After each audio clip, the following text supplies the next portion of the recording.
Биыл елімізде таблиғи жамағат діни экстремистік ұйымын насихаттаған 40 адам істі болды. Бұлардың бәрі сатқындар, адам өлгенді ғана тілеп отырады. Дінге шақырамыз деп, керісінше такфир, сәләфит, вахабит секілді діни топтардың жемтігіне айналдырды. Халықаралық террористік ұйымдарға әскер дайындайтын ағым кімдерді ағызып әкетті? Таблиғи жамағат, яқин инкар, өздерінің уақыттарын күтіп жатқан, ұйықтап жатқан ячейкалар дейміз ғой. Сәләфиттік идеологияны джихад мәселесінде пайдаланады. Сыбызғы синдромы.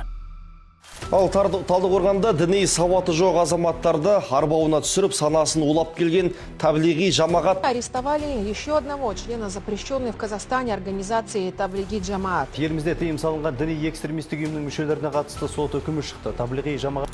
Таблиғи жамағат діни экстремистік ұйымы лаңкестікке апаратын даңғыл. Бұған халықаралық террористік топтардың құрамындағы содырлардың көбі дәл осы ұйымның идеологиялық илеуінен өткені дәлел. Яғни обаста дінге қызыққандар таблиғшылардың дағуатына ерген, кейін дойыр догмамен дауласып, радикалды топтарды жағалап кеткен. Солардың бірі Руслан Омарғазин.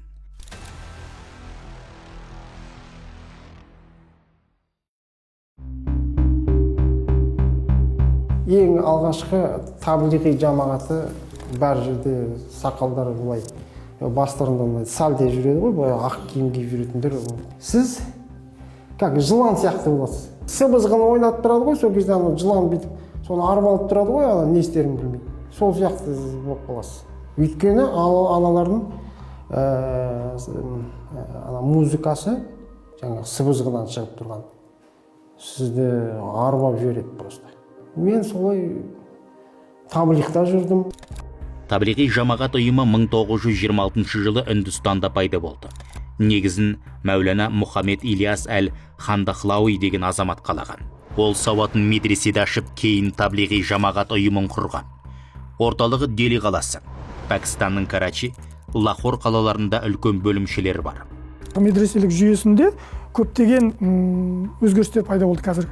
Қазір мысалы оларда логика пәні оқытылмайды, философия пәндері оқытылмайды. Вахабиттік, сәләфиттік көзқарастар сияқты олардың адамның ойлау жүйесіне, сыни ойлау жүйесіне белгілі бір үлесі болғандықтан ол пәндерді оқыту дұрыс емес деген сияқты бағдарламалардан шығарылып тасталған. Демек, діни идеологиялық, догматикалық басымдық көбірек берілгендіктен сондай жағдайға кетіп қалған жағдайы бар. Яғни ханафиттік позицияны ұстанғанымен, матуридилік құдайға сенім формасын ұстанғанымен, күрес кезінде сәләфиттік вахабиттік идеологияны да негізге ала алатындығын айтады.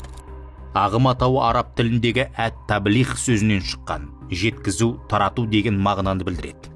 Ағым жақтастары дін таратуға 3 күнге, 7 күнге, 40 күнге шығып, ауылдарды аралап уағыз айтумен айналысады.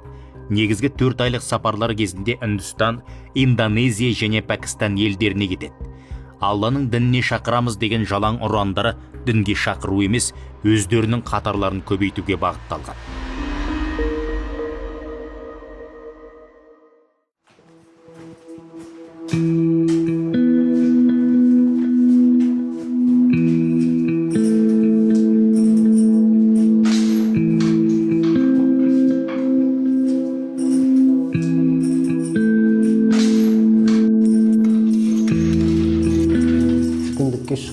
Сол кезде мен Құранды алып шығып едім, олар біреу келіп маған ұрысты. Неге Құранды сен алып отырсың, неге вообще?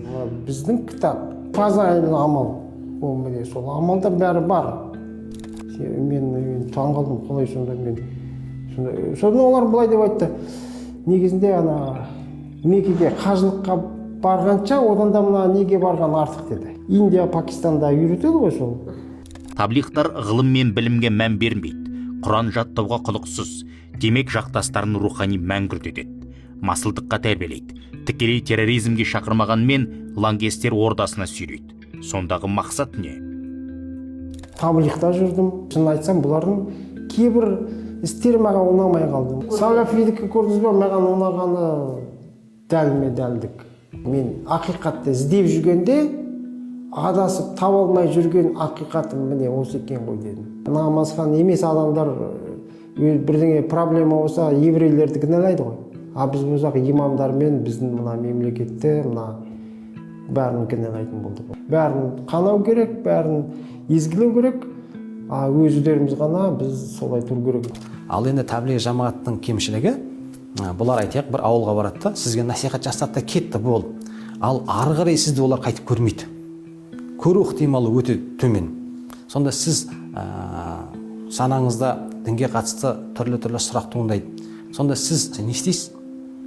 Ол сұрақтарды сіз басқа жақтан алуға тырысасыз. Адамдарды дінге шақырамыз деп, керісінше такфир, сәләфит, вахабит секілді діни топтардың жемтігіне айналдырды. Яғни анау қараусыз қалды, дінге қызықтырды тастатты кетті. Ол әлгіндей діни саяси топтардың, ұйымдардың құруына тез ілінеді. Өйткені ол ары қарай қызығушылық танытып, содан барып сұрайды. Білмеген екен, олар оған дәйекті түрде әдемілеп тұрып түсіндіріп берген кезде, жас болсын, жасамыс болсын, солардың сабын толтыра бастайды.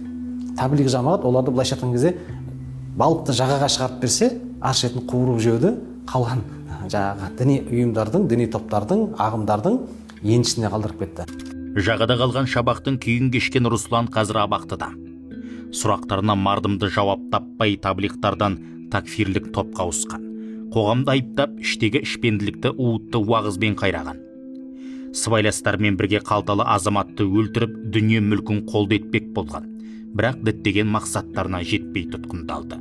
Руслан Омарғазин ағамызға келетін болсақ, бір жаратушы бар, сол жаратушыны тануға, білуге, оған деген лайықты құлшылық жасап, лайықты құл болу мақсатында ізденген. Жиналыстар ұйымдастырған пәтерлеріне барып, жасырын уағыз насихаттарын тыңдаған, адамның ақылына сай келмейтін пәтуаларын естіп, бұл кісі одан бас тартқан. Салафизмнің жаңағы бір жағымды жағы дейді, қатардағы мұсылманның сол қиын болған күрделі діни сұрақтарға өздерінің жауап берулеріне, яғни өздерінің үкім шығару жерлеріне рұқсат беріп қойылды.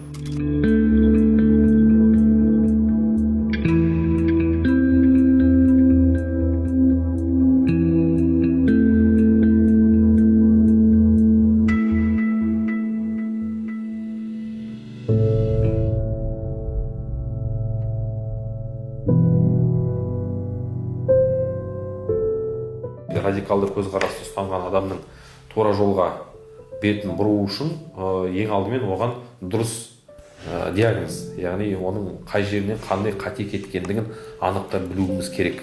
Негізгі дерадикализация бұл көп сатылы үлкен процесс. Бұл жерде жаңағыдай бір-екі күнде ғана адамды жаңағыдай радикалды көзқарасты ұстанған адамды әкеліп алып қасына отырғызып, бірнеше Құран аяттарын айтып, немесе хадис көрсету арқылы оның райынан қайтару мүмкін емес нәрсе. Торға түсу оп-оңай. Сіз сонда кісі тарту керексіз сонда, иә?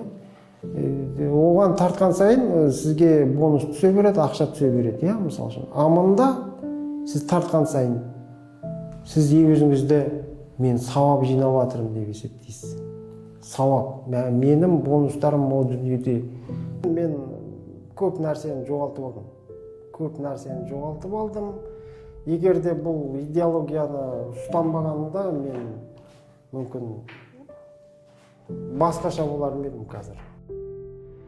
Осылайша таблиғтардың дағуатынан басталған адасу Русланның қолына қару алдырып, қылмысқа итермеледі.